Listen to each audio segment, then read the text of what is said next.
Wonderful. So for the final round of the 2024 National Championship, we will start with a brief name introduction from all of our justices, starting with the Chief Justice, and then I will hand it off to the Chief Justice to begin the round formally. Thank you. Hello, everyone. My name is Patrick Jaicomo, and I'll be serving as the Chief Justice this afternoon.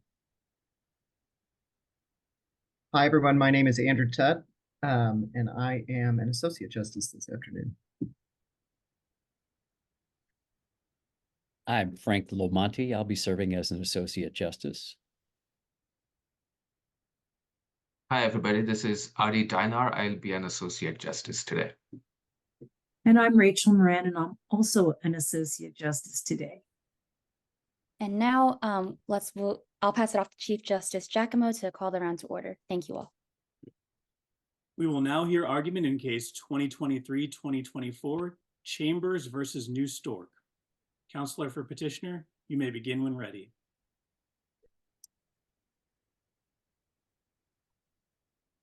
Yes, Your Honor. Mr. Chief Justice, honorable justices, and may it please the court. Good evening. My name is Charlotte Wu, and along with my co-counsel, Taeyoung Kim, we have the pleasure of representing the petitioner in today's case, Chris Chambers. At this time, we would like to reserve 4 minutes for rebuttal. Thank you. Of the 2 issues before the court today, I will be addressing issue 1, which is whether Chris Chambers' conviction under section 424 of the New Stork Penal Code violated the free speech clause of the First Amendment. We are here today to ask this honorable court to reverse the decision of the Supreme Court of the state of New Stork and remand this case with directions to vacate the conviction against the petitioner for the following 2 reasons. First, Chris Chambers' speech was protected parody under the reasonable reader test established by the 10th Circuit in Mink v. Knox. And second, the New Stork Penal Code was unconstitutional both facially and as applied because it was not narrowly tailored to meet a compelling government interest. Your Honors, before I proceed with my argument, would you like a brief summary of the facts? You can get right into your argument. Yes, Your Honor.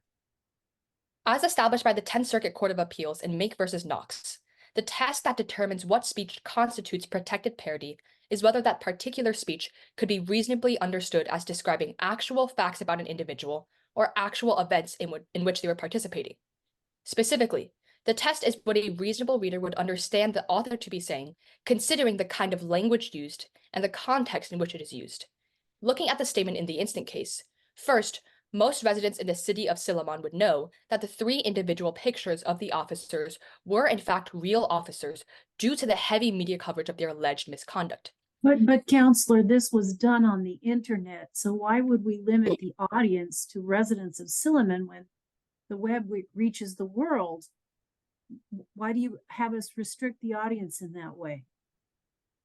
Yes, Your Honor. To answer your question, firstly, petitioner would like to clarify that we are not restricting the audience to specifically the residents of Silliman, as petitioner does concede that Twitter, as that social media platform that the statement has been posted to, is certainly considered in the context.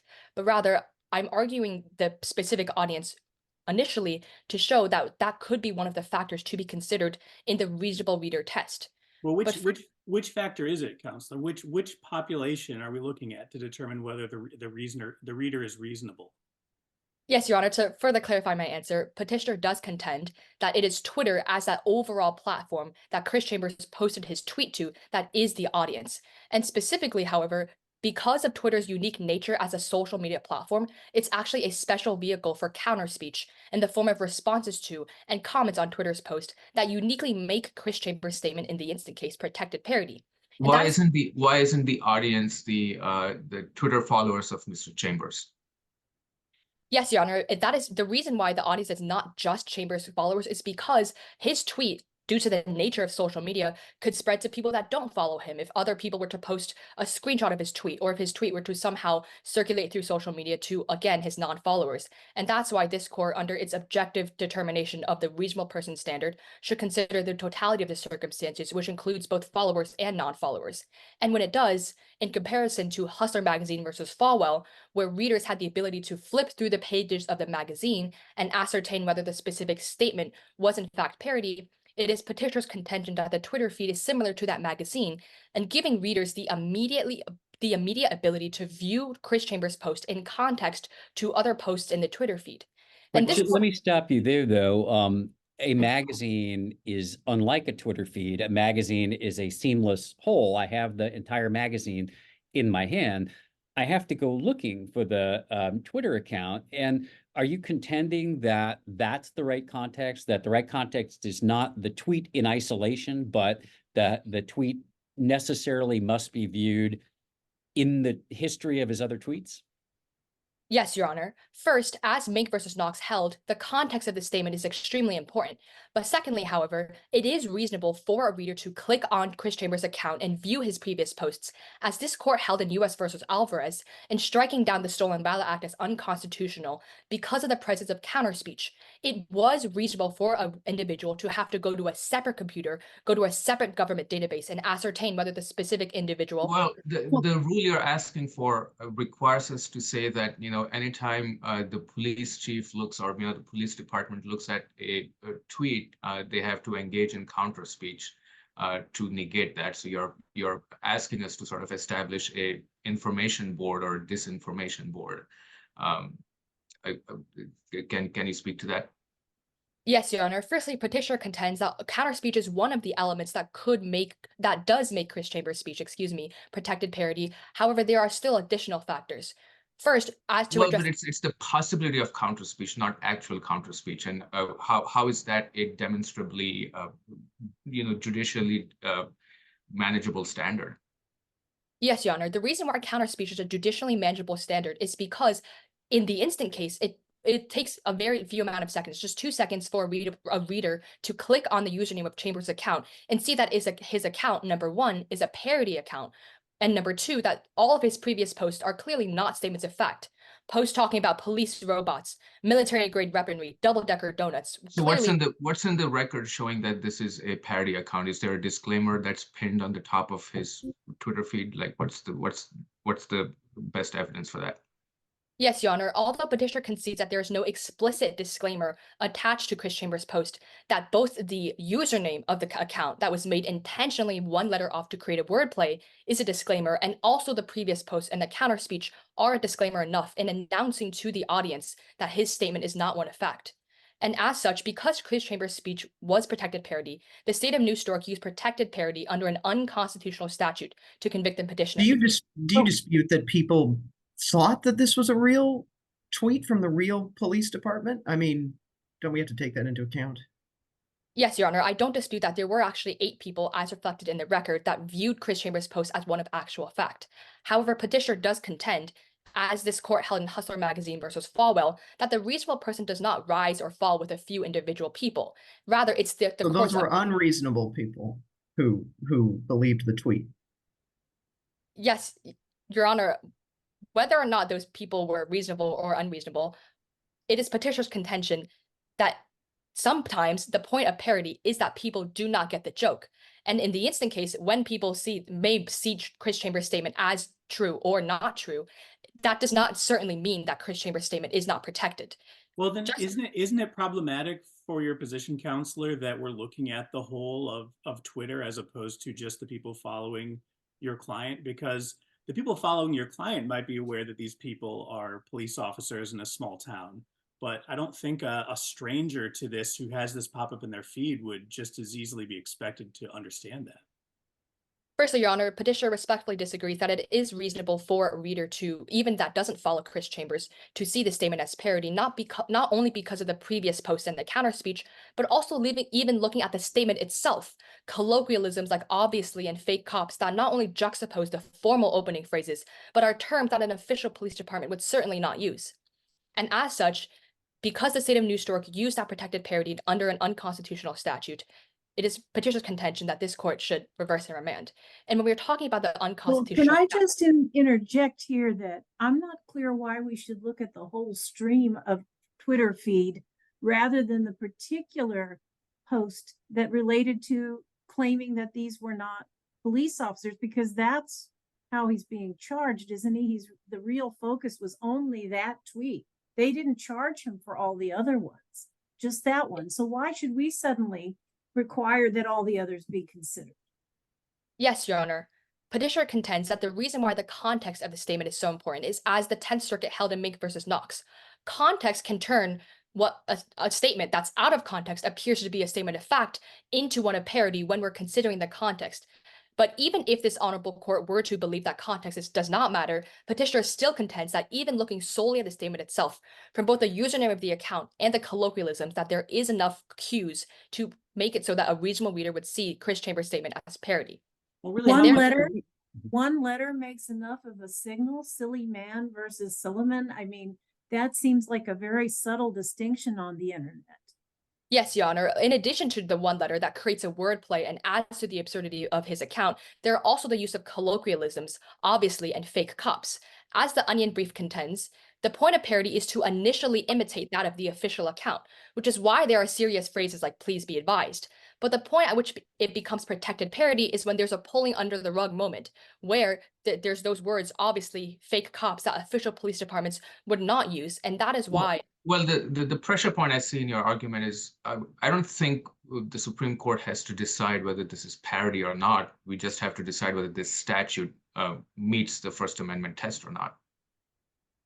Your Honor, it is petitioner's contention that there are two issues, that there are two parts to this issue before the court today.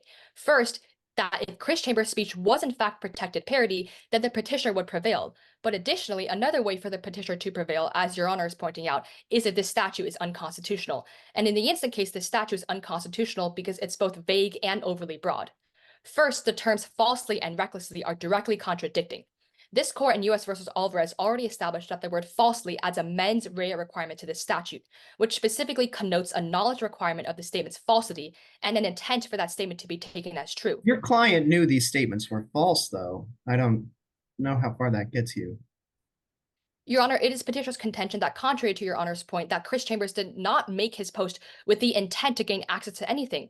Whereas maybe he didn't have the intent to deceive, but he knew it was false. Well, I want to ask, Counselor, doesn't your discussion of what his purpose was through parody, doesn't that explain that his intent was to deceive? Because your position is, to have effective parody, you have to actually deceive. And as Justice Tutt points out, I don't think these facts any reasonable person could read and say that he was writing that as if he believed it was true. So does that doom your facial challenge to this statute? No, Your Honor. Petitioner contends that does not doom our argument. Firstly, as page 5 of the record reflects, Chris Chambers was simply making satirical tweets, exercising his First Amendment rights to comment on SPD's tolerance of police brutality. And it's petitioner's contention that there's a difference between conduct that is purely expressive and conduct that actually rises to the level of interfering with law enforcement. And because does that mean you're waiving your as applied argument? You're just making a facial argument in the Supreme Court? No, Your Honor. Petitioner is arguing both the facial and as applied argument. That is because not only is the statute overly broad and vague, but when it specifically applies to the petitioner in the instant case, it restricts a substantial amount of protected speech. That being that in scenarios where an individual is simply wearing a police uniform or a military uniform to show support or in political protest, that does not have anything to do with impersonation or criminal intent and could still be prosecuted under the would there be obstruction of law enforcement in the hypothetical you just gave us? Because that's a requirement for the statute to apply. Yes, Your Honor. If an individual was wearing an officer uniform and in a protest and yelling at officers, for example, yelling could certainly cause an obstruction of law enforcement, but yelling is protected under the First Amendment, even abusing or being abusive. But is the yelling separate from any claim of impersonation? Right? That's the thing. You can wear the uniform and maybe it's like a clowny type police, Keystone Cop outfit and yell, and the yelling might be protected speech, but it doesn't seem to me the outfit has any impact on the obstruction of law enforcement. You can go ahead and answer the question, Counselor.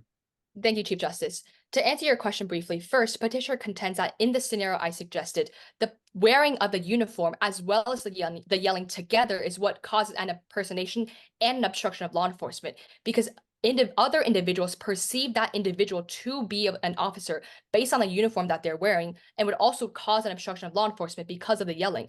And as such, because the penal code restricts both speech and conduct, it is overly broad, and that's why petitioner respectfully asks this honorable court to reverse and remand.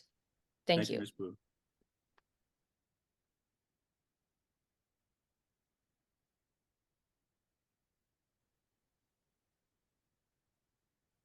Ms. Kim, whenever you're ready. Thank you, Chief Justice. Mr. Chief Justice, honorable justices, and may it please the court. Good evening. My name is Taeyoung Kim, and I have the pleasure of representing the petitioner in this matter, Chris Chambers. As my co-counsel has just addressed the petitioner's argument in regards to issue 1, I will be addressing the second issue, which is whether Chris Chambers' conviction under the Public Official Privacy Act of 2021 violates the free speech clause of the First Amendment. We are here today to ask this honorable court to reverse the decision of the lower court for the following 2 reasons. First, the petitioner's social media post was protected speech under the First Amendment. And secondly, POPA is an unconstitutional content-based regulation in that it is not narrowly tailored to serve a compelling government interest. Firstly, the petitioner's post was protected under the First Amendment. The free speech clause of the First Amendment guarantees the rights of citizens to free speech, even when that speech might be considered offensive or disagreeable. The courts have defined certain categories of unprotected speech, such as true threats or incitements to imminent lawless action. The prevention and punishment have never been thought to raise any constitutional issue. However, the courts have also even held that speech that advocates for violence can be protected under the First Amendment, so long as it doesn't rise to any of the categories of the defined unprotected speech. Here why is this a true threat, counselor? I mean, he sent emails saying that he hoped someone would act on the address, that he deserved, that the chief pigeon deserved some kind of bad outcomes. So he communicates all the information and then sends collateral emails saying he hopes something bad will happen to Chief Pigeon. Why isn't that a true threat? Yes, Your Honor. Firstly, to address the objective standard under the true threats analysis as outlined by Virginia versus Black, I would like to point out that the record reflects that the petitioner made this post to his social media account directly following what he believed to be a retaliatory arrest. In that sense, what he was doing was political hyperbole, which taken in context did not constitute a true threat. If I could direct the court's attention to the United States versus Watts as analyzed in Planned Parenthood versus ACLA, where there was a threat against the president, which taken in context constituted political hyperbole. And the court held that it was not a knowful and willing threat against the president. Similarly, to what? Like Planned Parenthood, the case with the doctors whose information is listed. Why isn't this more akin to that rather than political hyperbole? Yes, Your Honor. Firstly, as to Planned Parenthood versus ACLA, the abortion signs that were posted there had previously led to the murdering of those abortion providers, and they were outside stationed right physically in front of the abortion clinics. There's a distinction here when we're talking about Twitter as a platform, social media as a new form of technology. And we're looking at the context behind this particular post, namely the fact that the record is silent as to whether Mr. Chambers had ever threatened anyone or even Chief Pigeon or any member of his family in the past. There's no indication that anyone in the community authorized, discussed, or communicated that they were going to commit violence. And moreover, what the record seems to reflect is that, in fact, Mr. Chambers was a neighborhood blogger on a parody social media account who merely, as Your Honor pointed out, intended to give the chief a scare, as the evidence at trial produced. So when we're looking at the subjective standard here as articulated in Counterman, namely, did Mr. Chambers intend to convey a threat of violence, or rather did he substantially disregard a risk that his statements could be viewed in that manner? It's the petitioner's contention. So, counsel, then you admit that Mr. Chambers had the intent to harass. That's one of the elements in POPA. Is there not? Yes, Your Honor, the statute does implicate the intent to harass or frighten. However, the issue that the petitioner has here in terms of the standard articulated in Counterman is that neither in the as applied, namely Mr. Chambers's intent, or in the statute itself, does it make that link between a general intent or a general malicious intent to frighten or harass, for example, versus the actual intent for that speech to convey a threat of violence against a particular person. So when we're looking at Mr. Chambers's general intent to frighten, that can be akin to something like turning around the corner and saying boo. This kind of it's not general intent. It's not general intent because Mr. Chambers published the home address of the police chief, and that put, not only threatened him but his immediate family members, his kids, his spouse. That's covered by the statute. Yes, Your Honor. Although it's true that the petitioner did post the home address of Chief Pigeon on his social media account, that alone is not enough for something to constitute a true threat. And moreover, if I could point the court's direction to NAACP versus Claiborne, where they analyze the incitement to imminent lawless action standard, in that case, similar to this case in the case at bar here, the defendant in that case did not make any specific direction to action for the protesters. And in that sense, the court held that mere advocacy for violence was not enough for something to constitute unprotected speech. Why And isn't this incitement, counsel? I mean, so you'd say it's not a threat because, you know, it doesn't say, I'm going to come get you. It says somebody should come get you. But that sure does seem like it's intended to incite imminent lawless action. And indeed, then people show up and they're, what, throwing rocks? They're trying to hurt this man. He's got to be terrified. His family has to be terrified. I just don't understand why it isn't incitement. What case do you have that says it's not? yes, Your Honor. For example, in NAACP versus Claiborne, the court analyzed that Charles Evers' statement as regards to certain boycotts was not specific enough of a direct incitement in order for that the effect that the speech had on the protesters to be considered the result of his speech. Rather, the court analyzed that the very fact that his speech was not direct made it so that it was protected. What did he say there? I mean, how does it compare to what was said here? Yes, Your Honor. In Claiborne, he opened the door to violence by advocating for violence. However, he didn't make a direct line as to what that violence would entail or who were to carry out that violence. And similarly here, Mr. Chambers uses very vague language like someone should put you in the ground. Maybe they will. Even though he provides the address there, him opening the door to violence or even facing the risk that violence could occur is not enough for something to rise to the level of unprotected speech. Well, what's vague about that? I mean, the police chief wasn't a plant. So, I mean, I think everyone understood what put you in the ground means. The question, I think, is there some way for you to attenuate that such that it's no longer fitting inside of the incitement category?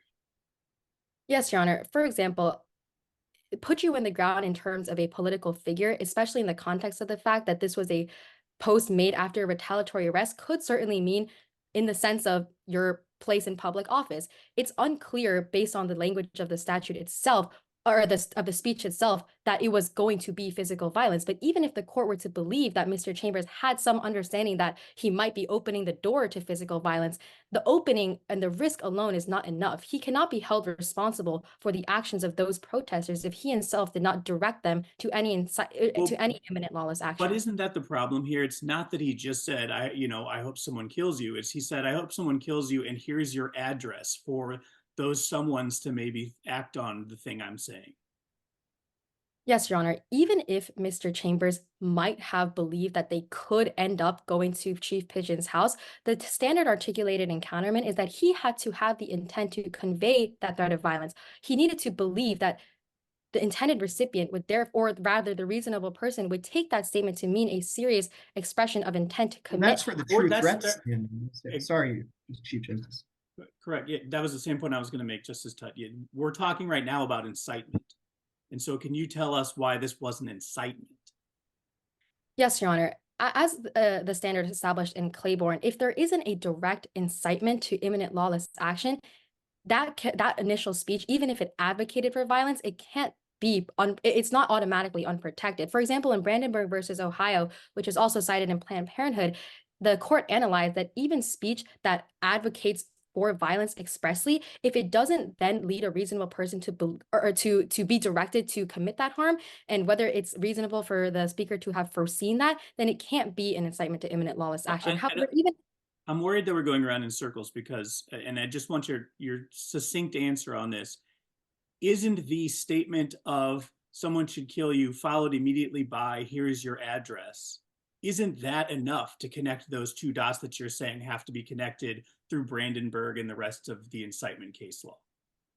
No, Your Honor. It's the petitioner's contention that, especially considered in context of the fact that this was a parody account following a retaliatory arrest, those factors alone are not enough for a reasonable person to take his post as a reason to then go to Chief Pigeon's house and commit imminent lawless action. The record is silent as to whether those protesters even knew about the post or showed up in relation to that post. But moreover, isn't the fact that it's retaliatory arrest actually suggest that things are escalating? And in that context, it looks more like a threat, not less like a threat. I don't understand why the arrest makes this somehow sanitized. It seems to me it actually heightens the possibility that he wanted to get even by creating this kind of threatening environment or inciting others to act on his behalf. yes, Your Honor, I understand that that could be a concern. However, when we're looking at the nature of the speech, what it was, in essence, was a type of political speech, a type of speech about public issues. The courts have repeatedly held, as they did in New York Times Co. versus Sullivan, and as they did in Carey versus Brown, which is cited in Claiborne, that this kind of speech serves at the very core of the First Amendment. It is at the highest rung of First Amendment hierarchy. So when we're looking at the statute specifically, it was the burden of the respondent and the state to justify the overbreadth of this statute because of the— Can I just intervene here? Because the public figure doctrine really has applied to things like defamation, false light, not to threats.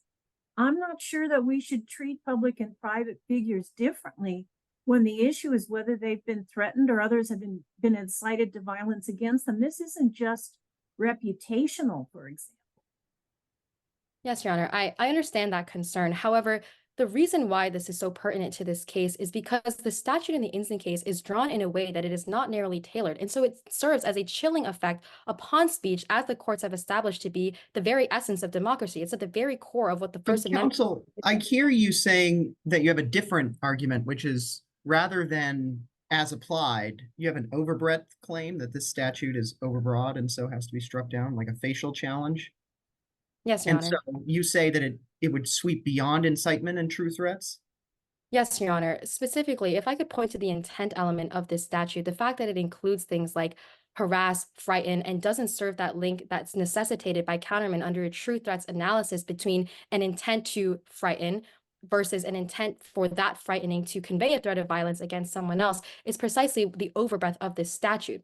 In Reno versus ACLU, the court struck down a statute based on one word alone being vague, namely the word indecent. Here, the very fact that the statute is not tailored in a way that abides by the constitutional standard for subjective intent is certainly an issue. But moreover, Your Honor, the statute is also not narrowly tailored in that it is over and under inclusive. For instance, the statute prescribes that only information disseminated on public internet sites can be held culpable under the statute. In Florida Star versus BJF, they analyzed that using the words vehicles of mass communication alone failed to eliminate the large majority of potentially harmful information. Similarly here, limiting it to only public officials and only on public internet site serves to, first, add extra protection for a category of individuals who are offered less protection against protected speech, but additionally, it fails to eliminate the large majority of the type of speech, or rather conduct, that the legislature stated that they were intending to prohibit with this statute.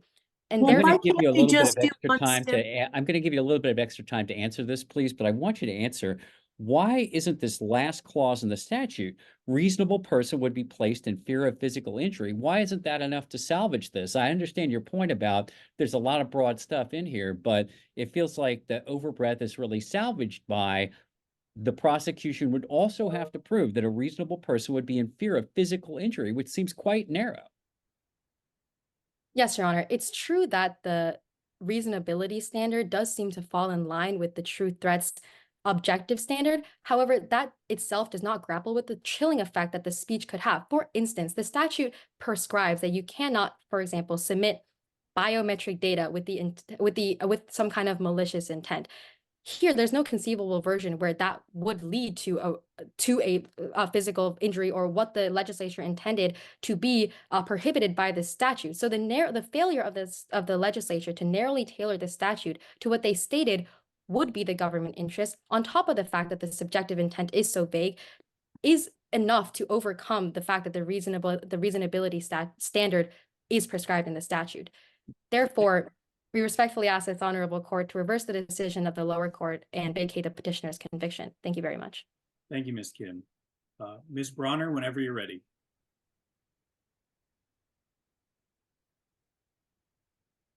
Chief Justice Jaicomo, honorable justices, and may it please the court.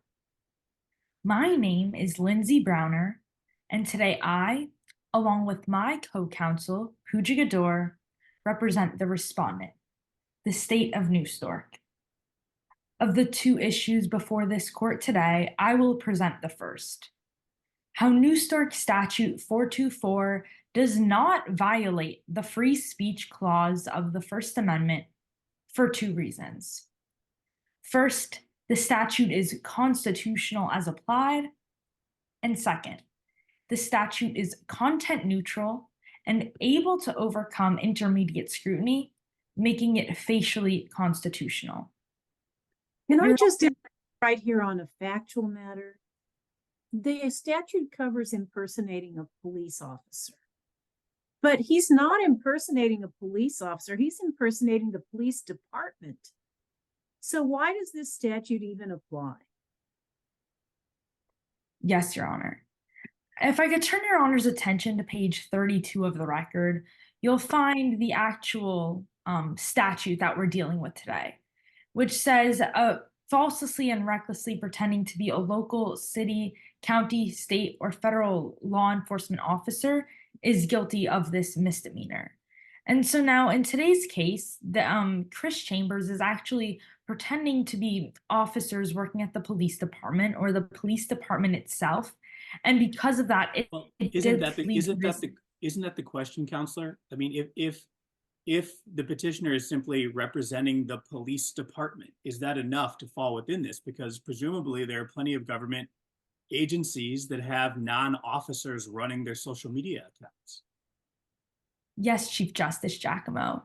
Chris Chambers' behavior of imitating the police department would fall under this statute, as it was reckless impersonation that did lead to this obstruction of law enforcement. But that's an act. What the act is to run a media account on behalf of the police department. He didn't go put on a uniform and like the stolen valor. He didn't claim to be a vet. He didn't try to get out of a ticket by saying, I used to be a law enforcement. He didn't do any of those kinds of individual impersonations. And it's not clear to me that it applies. And if it does, it seems to me there's a problem of chilling effect because it's so unclear what would be covered. Justice Moran, in Chris Chambers' action of pretending to be the law enforcement of Sullivan County, it's almost as if he's taking the voice of all law enforcement officers. In this sense, pretending to be the law enforcement officers and guilty under this statute. Additionally, as to the issue of whether or not this is parody, if I could turn Your Honor's attention to the case of Mink v. Knox. On page 1006, when citing Pring v. Penthouse International, the court discusses that the constitutional inquiry must be based on whether the charged portions in context could reasonably be understood as describing fact. Well, Counsel, I mean, I understand both sides are relying on context to some extent. I mean, the context here is, part of the context is the statute, which allows the department, instead of imprisoning someone or arresting someone, the department could have simply charged a fine, the $2,500 fine. In that sense, it's sort of like a traffic ticket. It doesn't chill people from speeding. You just get a traffic ticket and your speeding ticket and you pay the ticket. Why could not the department have taken that lesser included action in order to not precipitate this issue to the extent that it got aggravated after that? Yes, Justice Dynar, there's no indication on the record of why the police department chose to go for this prison time rather than simply a fine.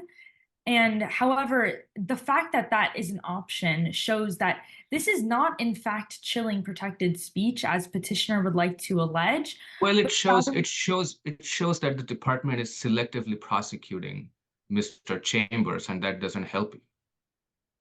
No, Justice Dynar.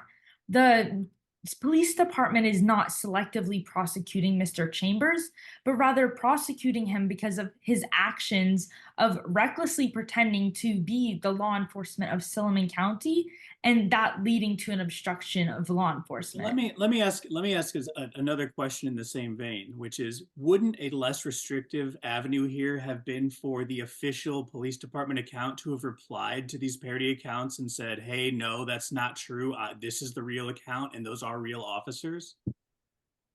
No, Chief Justice Jaicomo.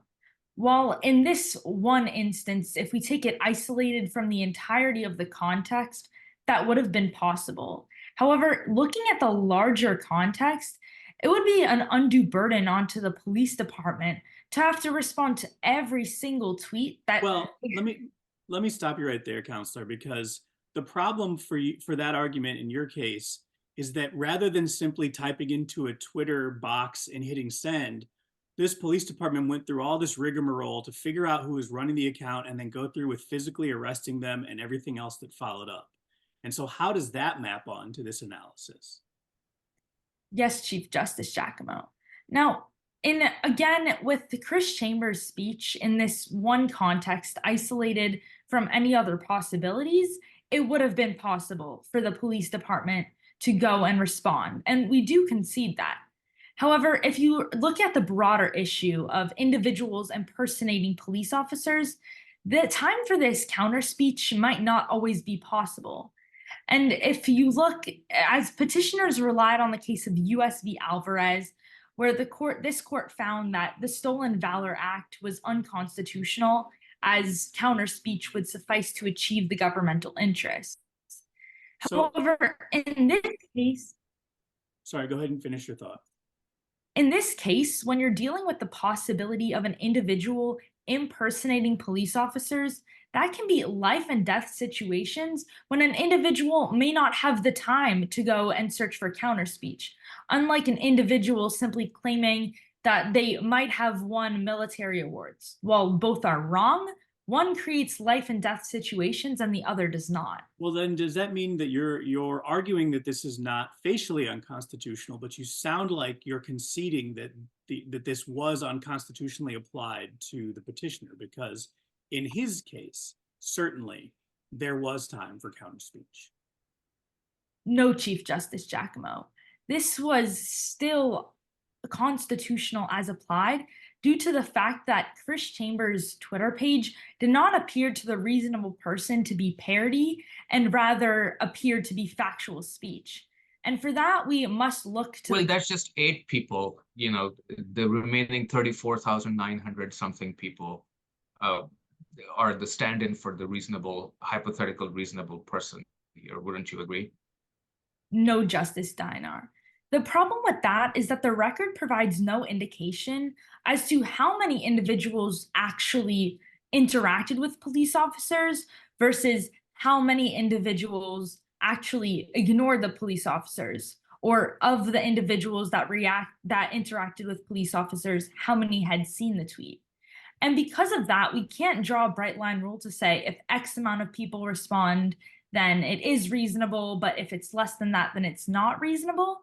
So in this case, we just— Well, so the threat with, and tell me where I'm wrong about this, the threat that the statute seeks to address is people impersonating actual police officers. So, you know, if that is true, then don't you have to prove that the 8 people who saw the tweet and thought it was true actually did not follow the commands of the 3 officers that Mr. Chambers said are false police officers? So don't you have to have that? Don't you, as the government, have to prove that before you can prosecute somebody? Not necessarily, Justice Dynar, because as the record indicates, when these individuals refused to listen to the police officers, they directly cited Chris Chambers' tweet as being the reason why they decided to ignore them. And so this shows that these individuals believed the statements to be true. Can I just ask you, I'm really concerned about this statute, I gotta be honest. let's say you make a mockumentary about the Silly Man Police Department. At the beginning, there's a big disclaimer, and you posted, but otherwise in the mockumentary, it plays it completely straight. And the actors in it are dressed as Silly Man Police, and they say things that purport to be police officers. And because of what they say is the official policy of the police department, people go out and they actually act on that information, because when they were watching the YouTube video, somebody linked to just a piece of the video right in the middle. So they only show the interview. They don't show the disclaimer. Would you say that that violates this statute and that that's a constitutional prosecution because it's obstructing law enforcement and they were impersonating police? Justice Tutt, we would say that that would not be prosecuted under the statute due to the fact that there was a disclaimer very similar to in Mink v. Knox, where there was a disclaimer on that newspaper article. Now it sounds like this is the law of disclaimers. So just everybody puts on their Twitter somewhere, even if nobody ever sees it, because the way they interact with this media means that they never encounter this disclaimer, that's just enough. So everybody, it's the same world we live in, but there's just this extra step everybody has to jump through where they need to put the disclaimer in to ensure they're not prosecuted.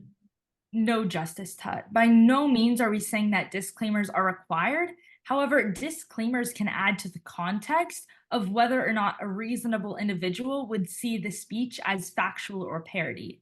And so going back to that context, as just reasonable people consume media in this linear, holistic fashion, or do they consume media in little pieces? Justice Tutt, while many individuals may consume media in little chunks and pieces, in adding these disclaimers, the individuals would not be acting recklessly and therefore would not be prosecuted under the statute. And so looking at the entire context. Doesn't this case have a disclaimer in the form of the Y in the word silly man? I mean, I agree. I think we all agree that disclaimers aren't required. But the question is whether that Y was a disclaimer and not just the general disclaimer that Justice Tutt said you might not see. This is a letter that's on the actual tweet every single time. So why is that not effectively a disclaimer that would destroy this entire argument? Justice Jaicomo, that would not act as a disclaimer for two reasons. First, because of the fact that it was a simple one-letter change, the reasonable individual may not even notice this when they're quickly scrolling through Twitter and reading through tweets. Additionally, while the username might have been changed by one letter, the actual account name, which is much larger and more visible, was actually identical to that of the Silliman Police Department. And but this argument is in tension with your argument that if you put a disclaimer, it negates the mens rea and nobody ever has to see it. I mean, they seem like they directly oppose each other, right? He took efforts to ensure that people would not be fooled, which is what the disclaimer does. And you're saying it would negate the mens rea. But you're saying that it wasn't enough. But then so some disclaimers are not going to be enough. Justice Tutt, we're not saying that because an individual may take some steps to alert his viewers that this is not factual speech, that does not say that they're exempt from statute 424. For example, in this case at hand, while Chris Chambers may have attempted to maybe alert some people due to this one letter change, we must look at the full context. So counsel, if somebody puts a winky face emoji, a single character like the I versus Y, isn't that a sufficient disclaimer that a person is actually making a joke? Yes, Justice Dynar. In this case, we would say that had Chris Chambers added a winky face emoji, that would have been much more visible to alert the reasonable person that this was. Well, why isn't the Y a stand-in for that winky face? I mean, everyone, I would assume, who lives in Silliman knows how Silliman is written. Justice Dynar, the issue with that, which Justices LoMonte and Moran had brought up to the petitioners, is the fact that the residents of Silliman are not the only viewers of this tweet.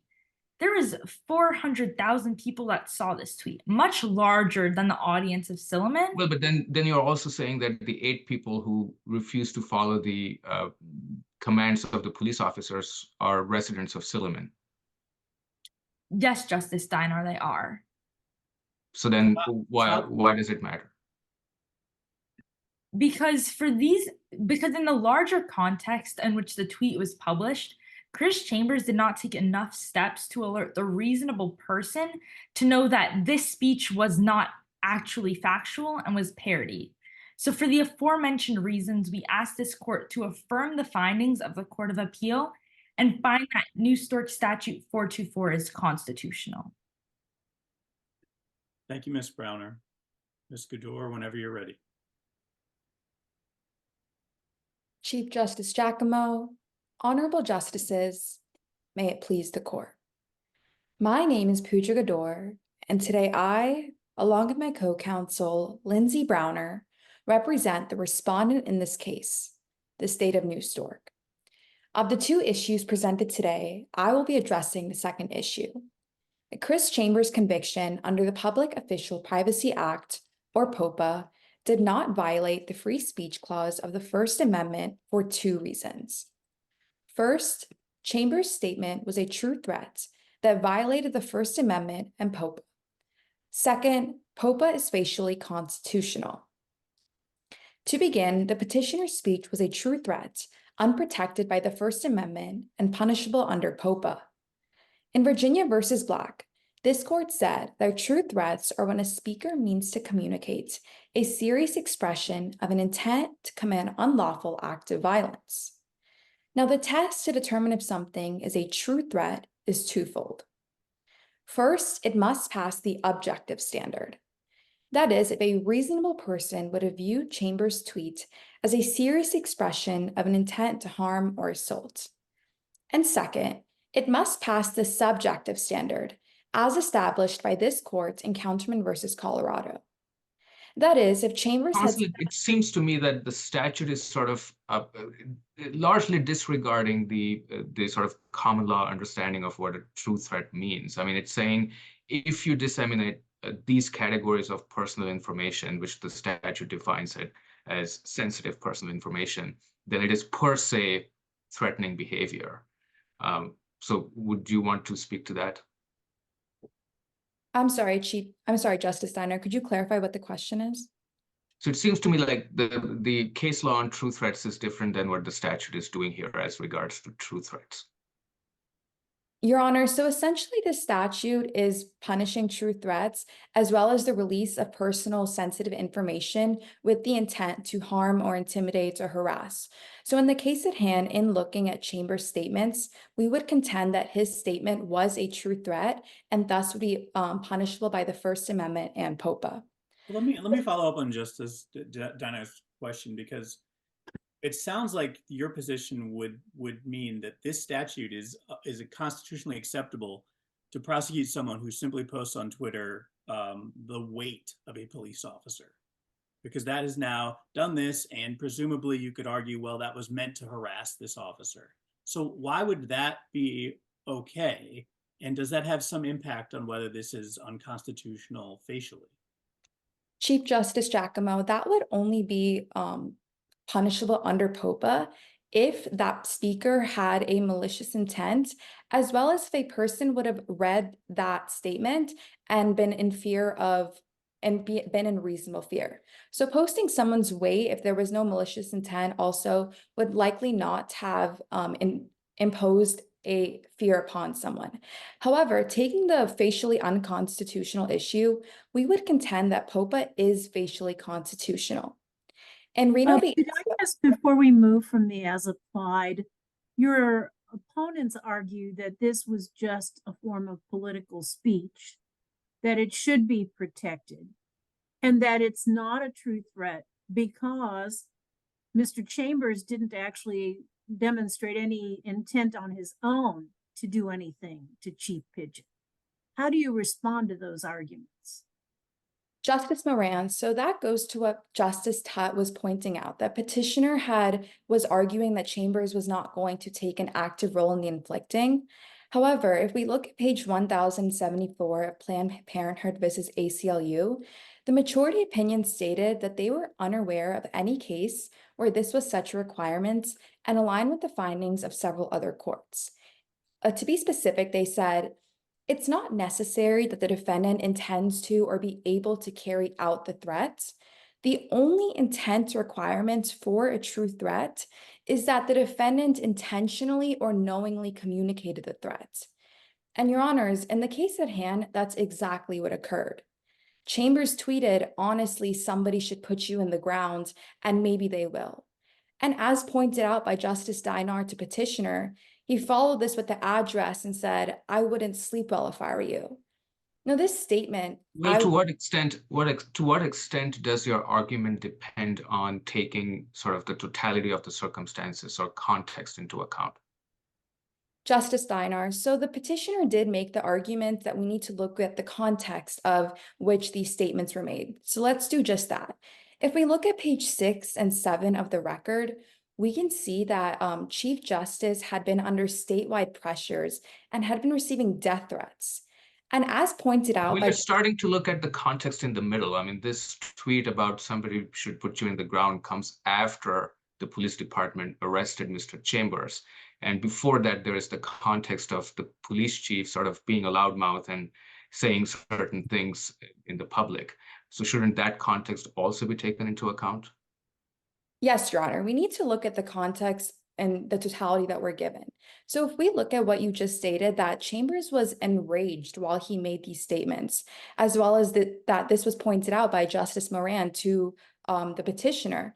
Chambers made this statement after being released from jail while he was enraged. Well, but also, I mean, okay, Chambers had some heightened emotions that, we can maybe infer from the record, but so did the police chief. I mean, they were looking to pin something on Mr. Chambers, and it just happened that, Mr. Chambers,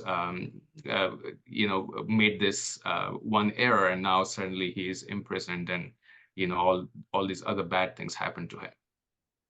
Justice Dynar, we would say that no matter what was going on with Chief Pigeon at the time, it still does not make it right for the fact that Chambers had made this true threat. Because if we look at what specifically said on page 9 of the record, he said he would love to give Pigeon a scare.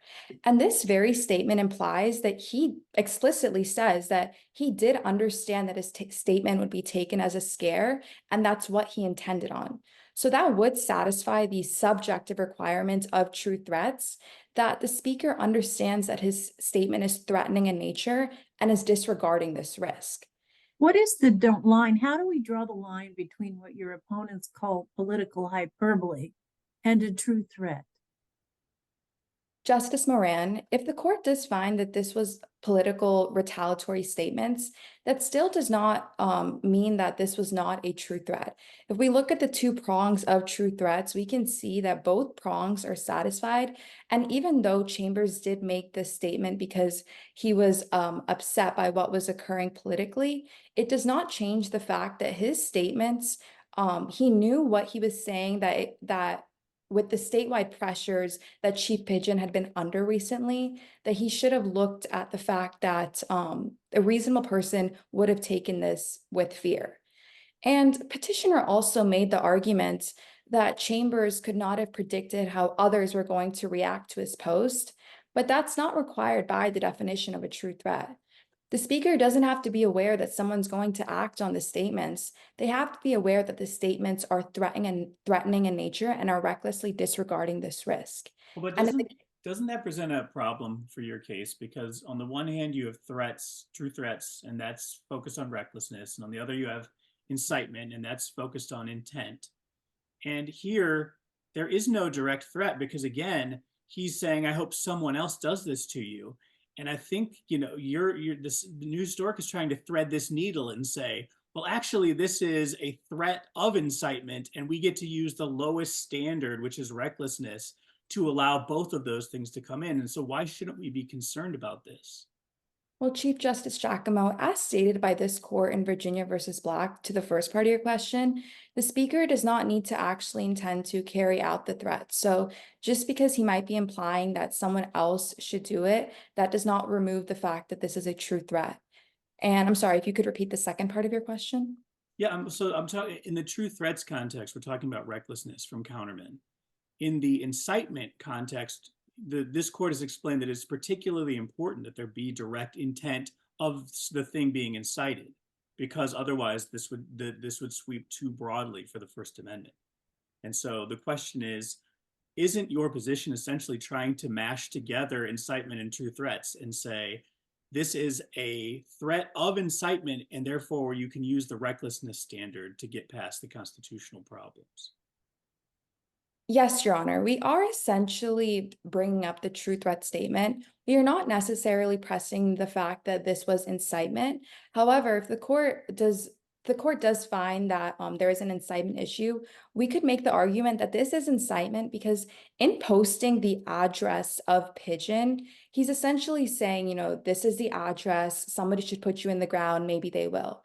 And then people, in fact, did act upon this statement. So that could go to show the incitement. Okay, well, that actually clarifies things. So I have one other question, which is, and you've talked about this a little bit, but if you're saying this was a true threat, are you saying that he was recklessly suggesting that he would be the one who would kill the police chief? No, Your Honor, we are not making that contention. If you're not making that contention, then I don't see how you get past Counterman, where the statements were made directly to the person and similar specifics about day-to-day activities of this woman and statements about, you know, telling her to die were both in the record. And this court said that's not enough even for the lower recklessness standard. Chief Justice Jaicomo, if we look at page 783 of Councilman versus Colorado, it says that the recklessness standard was enough. In that case, it was reckless when the speaker disregarded the risk that the conduct would cause harm to another person. And in the case at hand, that's what's occurring. Looking at page 6 and 7 of the record, Pigeon had been under these statewide pressures and had been receiving death threats. And so in aligning with Can I just jump in? Wasn't there a remand in Counterman versus Colorado for the jury to determine whether the mens rea was met? Yes, Your Honor. However, nonetheless, would you accept a remand in this case for the jury to determine whether the mens rea was met under the correct standard as clarified by this court? Yes, Your Honor, that would be okay as long as the court still is upholding, because it's important to note that yes, even though there was the finding that the jury needs to act on it, the precedent still stands that there must be a subjective mental requirement for true threats. And we find that in the case at hand, Chambers does satisfy that. Now, Can I ask Can I get you to move up? I'm sorry, Justice LoMonte, Go can ahead. I just want to jump on this one overbreadth question that I've had. This statute just, if I post on Twitter, I just talked to your doctor and guess what, Chief Pigeon, you've got cancer, sayonara. Do I violate this statute? No, Justice Tutt, that would not violate the statute. Well, So- I've got the intent to frighten, and you are now in fear of physical injury. So why doesn't it violate the statute? Well, Justice Tutt, in your example, that would be, well, like a medical condition that would not reasonably. Yeah, so that's biometric. Yes, Your Honor. However, if we look at Planned Parenthood versus ACLU, the majority did write that in any event, the requirements of intent to intimidate cures whatever risk there might be of overbreath. And in the case at hand, we can see that POPA is doing this. It's targeting the act towards offenders like Chambers, who are having this intent to frighten and publish this sensitive information. And applying it to the case at hand, we can see that when Chambers published the address of Pigeon with these other threatening statements, he did have this deliberate intent to harm others through releasing the sensitive information. Can So I ask? I would a be sli- with you. I would be with you if the statute stopped at threaten, but it doesn't stop at threaten. It says intent to intimidate, threaten, harass, even frighten, abuse. Is abusive or frightening speech an unprotected category under the First Amendment? No, Your Honor. However, in the case at hand, with this intent requirements, it's curing the risk of overbreath. So in the case at hand, we can see that Pigeon could have been frightened or was being harassed by these statements, and as such, it would be okay. And Can I further, ask a different overbreadth question, which is, why isn't the statute overbroad? Because in section B, it uses the term includes, And then in section D include, so it means that these are just examples of the people and the information that are subject to these penalties. So you don't know who else you could talk about or what other kind of information you could put up that might subject you to these penalties. And isn't that in and of itself overbreadth that chills the exercise of speech? Not necessarily, Justice Moran. We would contend that in including examples of what could be punished, it's actually going to show how the statute is narrowly tailored and is providing examples of what specifically could be convicted under POPA. For the aforementioned Could you reasons. take a moment? I'm going to give you a little extra time. Could you take a moment to address the under-inclusiveness point that your opponent brought up, right? You could stand on a street corner in front of a bank of television cameras and yell out the home address of the police chief.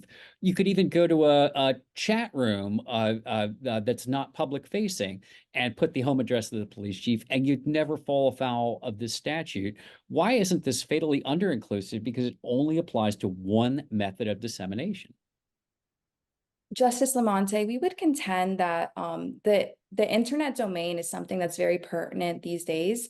And this statement had been this POPA had been invoked because of past incidents where public officials were being killed because of people online. And as such, that was the reasoning for the creation of POPA. So for the aforementioned reasons, we ask this court to uphold the rulings of the 5th District New York Court of Appeals. Thank you. Thank you, Ms. Gudoor. Ms. Kim, reply? Yes, Your Honor.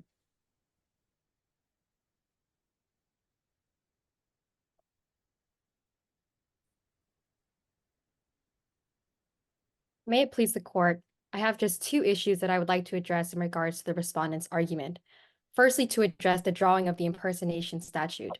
Firstly, to Justice Moran's point, the respondent's reading of the statute in the instant case strays far beyond the traditional meaning of what a police impersonation would mean. In that sense, there is a serious question into whether or not Mr. Chambers' conduct using social media as a platform even falls under impersonating of an officer at all. However, the larger due process concerns that this confusion has is the chilling effect that it has upon speech at the very core of the First Amendment.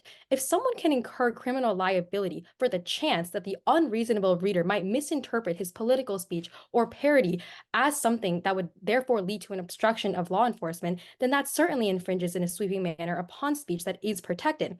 And moreover, to Justice Tutt's point, the government in Counsel, could you address the respondent's argument that the First Amendment is not just about speakers, but it's also about readers? Yes, Your Honor. Certainly the impact that the speech has, namely the secondary effects, might be a consideration. However, in the terms of the drawing of the statute itself, the government cannot mandate certain things and call that protected versus not protected. To your point, Justice Dynar, the government can't say one letter is enough, but 2 letters isn't. Or rather, they can't say, oh, you have to have a disclaimer or else it's not protected. In that sense, the government has to look at what the First Amendment does and does not protect and draw their statutes accordingly. And that's clearly not what occurred in the instant case, considering the sweeping the restrictions that are placed upon constitutionally protected speech. Moreover, to address the tailoring of the POPA statute, the respondent does agree that the stated government interest is to protect public officials from physical harm. That's even what the reasonable person standard denotes in the statute itself. But what the respondent has failed to articulate is any conceivable circumstance in which the publishing of, for example, biometric data or social security numbers might lead to actual physical harm, and to make that statute narrowly tailored. This is coupled with a vague intent element as brought up by Justices Jaicomo and LoMonte here, where the subjective intent includes things like harass or frighten, which the courts have held, as they did in Claiborne, can be constitutionally protected. Malicious intent alone, a general intent to say something negative about public figures alone, is not enough to constitute unprotected speech. Protesters have the constitutional right to express discontent against public figures. And in fact, that is as the court in Claiborne held, that kind of speech is at the very essence of democracy. The state now cannot retroactively justify their failure to narrowly tailor the statute by calling the reasonability section of the statute a catch-all. The chilling effect that exists in the statute prevents prevents speakers from knowing for sure what actually can be held culpable under the statute, and it has a chilling effect that should concern this court as to speech that has been held over and over again to be at the very core of the First Amendment. So as it pertained to Mr. Chambers specifically, his post here was clearly an act of political hyperbole. It fell after a retaliatory arrest, and although the respondent brings up that sure, Mr. Pigeon may have been unpopular in the town, it's the petitioner's contention that that very discontent that the town and Mr. Chambers were intending to express is speech at the very core of the First Amendment. Although Mr. Chambers' statements were crude, looking at it in context, it was political hyperbole, and the application of this not narrowly tailored statute, a statute that was overly broad, did violate his First Amendment rights. Therefore, we respectfully ask this honorable court to reverse the decision of the State Supreme Court of New Stork and vacate the petitioner's conviction. Thank you very much. Thank you, Ms. Kim. The case is submitted.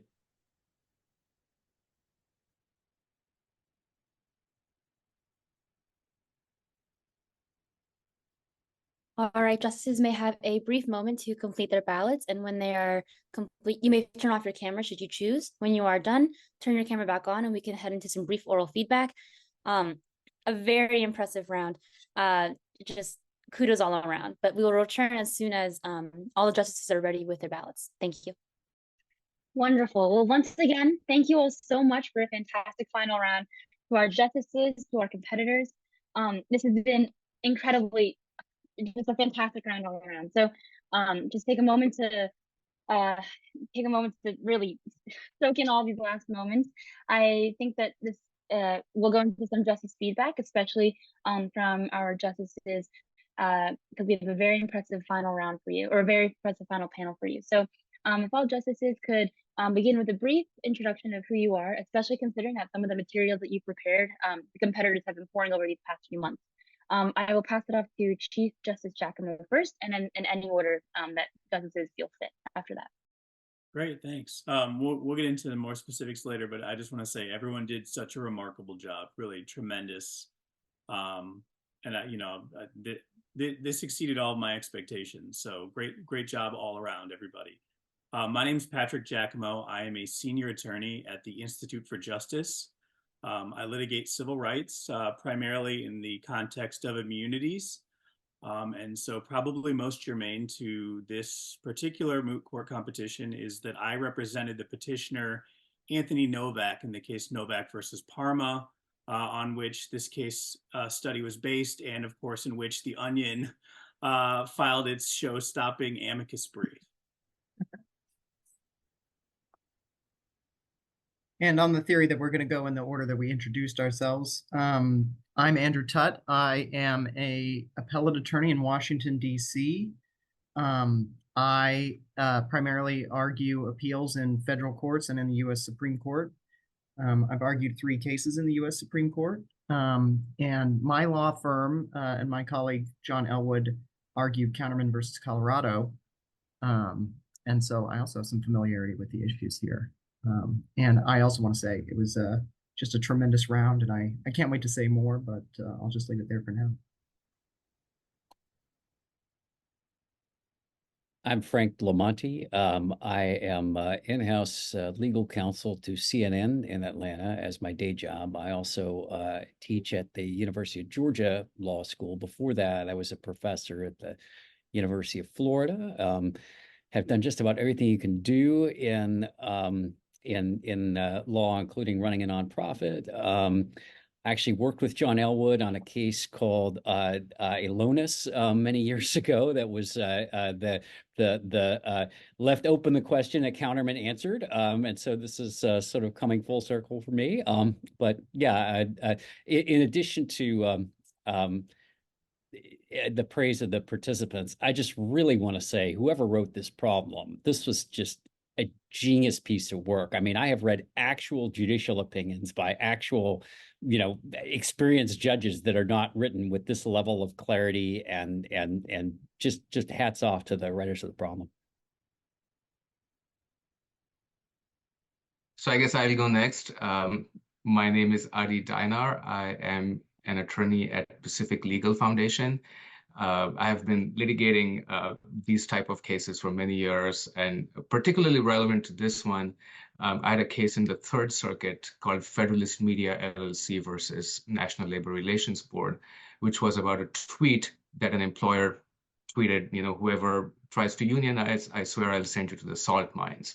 And it garnered, a lot of amicus attention, and the government lost spectacularly. So I have, some specific views about, how the freedom of speech should function in a free society. And again, to the contestants, this was really exemplary work. I am very impressed by all of the hard work and many months of hard work that you put in. Keep up the good work. And finally, I'm Rachel Moran, and I want to echo all the praise and also say that it was just fun to listen to you and your arguments. I am currently a professor at Texas A&M University School of Law. Before that, I held an endowed chair at Berkeley Law School. I helped to found the law school at UC Irvine, and I was the dean at UCLA School of Law. So I'm basically an academic through and through. And I teach education law and have written extensively on that topic. But this was so much fun. Actually, this last semester in education law, we did mock oral arguments, and my students loved it, and I hope you enjoyed it just as much. Thank you so much. I don't know if you all think that we have much humanity here at NAMC, but if I had heard those introductions beforehand, my heart would have collapsed. So, save that for the end. And now for some brief oral feedback before we head into our final award ceremony. We'll be announcing the winners at the very end of the ceremony. So again, some brief oral feedback is now in order, starting with Chief Justice Jaicomo. Yeah, I thought, again, everyone did an excellent job. And to echo Professor Moran, it really was an enjoyable experience. And the whole thing was so well done and on par with what I would expect from any sort of well-prepared advocate. So truly, I mean, it's really something to get to that level, at your stages in life. So congratulations there. Along those same lines, I think all of you did a lot of things well, and I don't want to steal everybody's thunder because I suspect a lot of us will agree on things. But a couple things that I will highlight before I just move on, because I think everybody probably wants to know something else. Other than my opinion here, is that I thought that Ms. Gudoor, you did an excellent job of listening throughout this whole process, being essentially the last person to get your chunk of stuff, and being willing to pivot back to earlier points in the discussion and pick up arguments that had been raised by justices. And I think that's really one of the hardest things to do in general for appellate advocacy, because you want to make your points and you've written your points down and all that, and paying attention and having a real discussion and following up back on identifying the things that justices zoomed in on, I think is very effective. And I'd also commend Ms. Kim in her doing that too, in the reply at the end. I know you didn't get a ton of questions, but you did a very good job of sort of homing in on where you saw the sort of strengths and weaknesses that you'd heard. So that's all I'll say for now. I'll let someone else chime in for others. Well, and again, on the theory that we'll just go in the order of the introductions. So I just want to reiterate, it's hard to give you context about how impressive you were. For us, for me, who has both argued many cases, heard many arguments, and has seen many advocates, this is impressive oral advocacy, and is really on par with what a professional oral advocate would do. And so, you are performing at an incredibly high level for such a young age. And so it's just very impressive. It's especially impressive to me because law is an interconnected system. The more you know in general, the better you are at making arguments, but all of you made very good or the best argument you could make, sort of given what you had to work with, which shows what we call legal judgment, that was far beyond sort of the level of knowledge that you currently have. As Justice Moran will tell you, you read a lot of pages of text when you're in law school to try and develop this skill, and you guys are already well on your way. I'll just go through because for once, this isn't usual for me, but I actually kind of remembered what everybody said, which was, so I'll just say, Charlotte, I thought that you were just impeccable this round, sort of truly on point on all of the sort of hard questions. Like the pivots were what you would expect. The answers were sort of what you would expect. I thought you could have moved to overbreath sooner, but other than that, I was just blown away. Taeyoung, again, just a very, very strong round, I thought. And just, I found your arguments to be sort of informed by sort of the questioning and sort of just very, very precise. So I really liked that. Lindsay, you totally rolled with the punches. I'm not sure you could have ever expected that we would introduce a new argument about the scope of the statute, but real courts do that, unfortunately, all the time, because courts do what they want, and you handled it with aplomb. So I don't know if you had any prep for that. We do moot courts in preparation for oral argument, specifically in case the sort of the curveball question comes. And so, if you weren't prepared for it, you didn't show it, and that it was just very, very impressive. And then once we did get into the argument and the meat of the argument, I thought that you just did a great job with it. And Pooja, as Chief Justice Jaicomo said, I can't do what you did, which was remember what all the justices have said previously and like keep track of who's saying what, which given the way that real multi-judge courts work is actually really important because they're actually talking to each other quite a lot of the time when they ask their questions and sort of foreshadowing their opinions.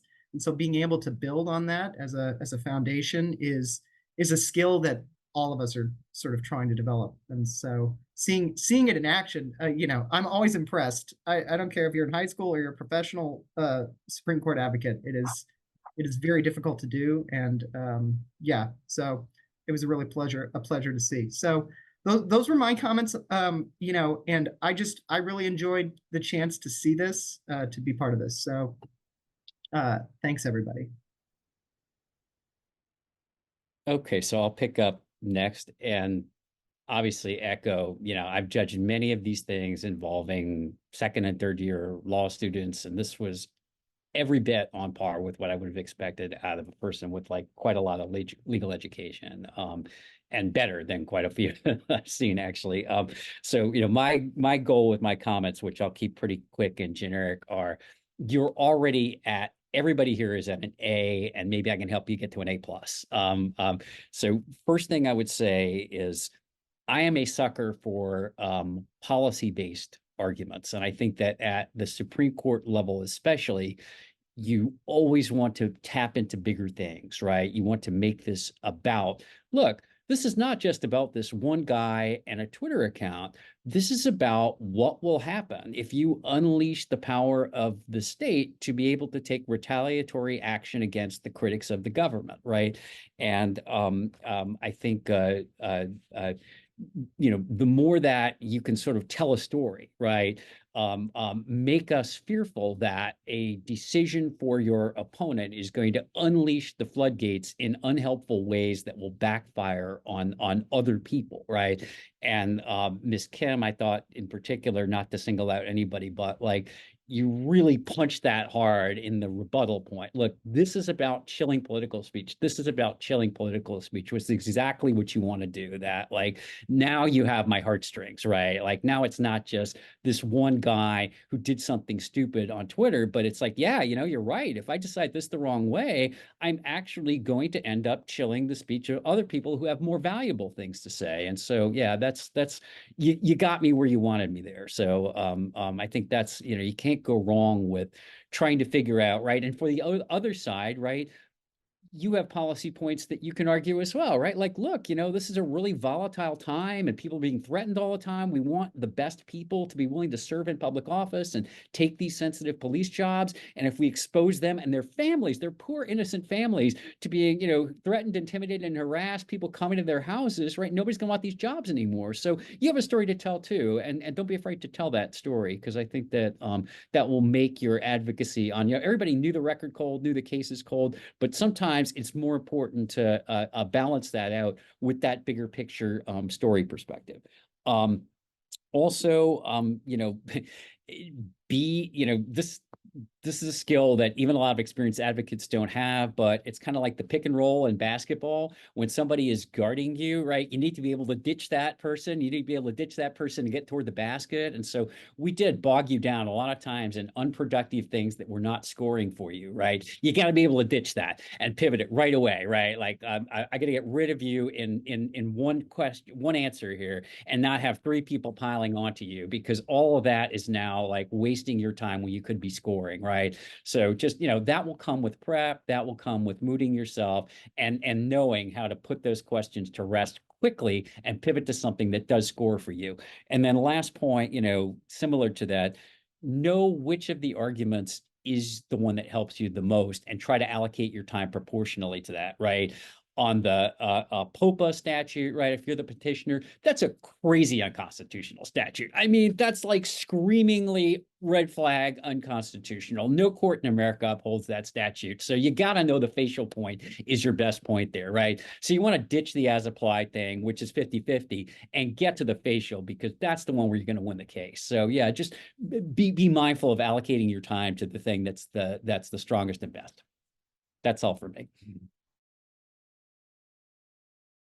Yeah, I guess I want to say, I mean, the two teams had very different styles, right? I mean, one team was, you know, more words is good. The other team was very measured and sort of like took like sort of like a more halting approach to argument. And there isn't like one good answer, but, you know, both teams, I suppose, have a learning moment from the other team in terms of, you know, how a different style can sometimes be effective on certain issues. And you know, I assume that, you know, all of you would be interested in continuing to do these sort of things, and, you know, maybe learning from each other and taking those styles into account and see which ones are more effective might help you.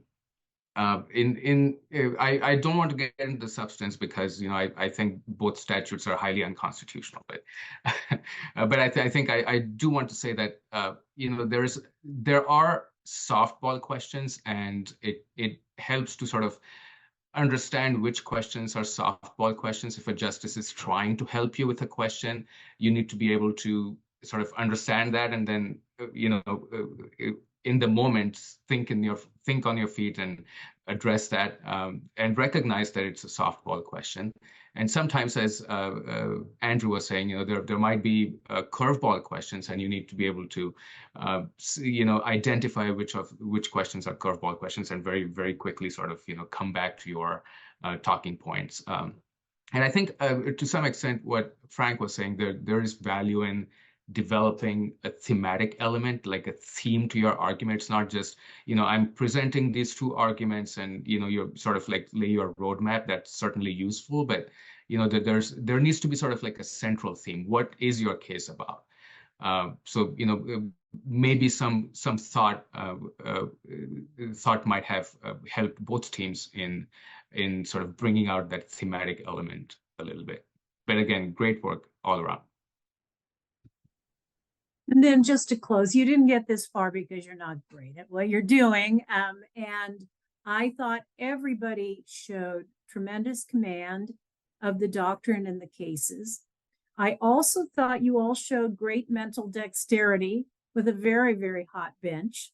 And I think that you generally also had a very nice style. And I wanted to just single out a couple of strategic choices that were made that I thought were very smart. And one of them related to not belaboring the facts and really getting into the substantive arguments. And I know that Charlotte asked, you know, did we want to hear about them?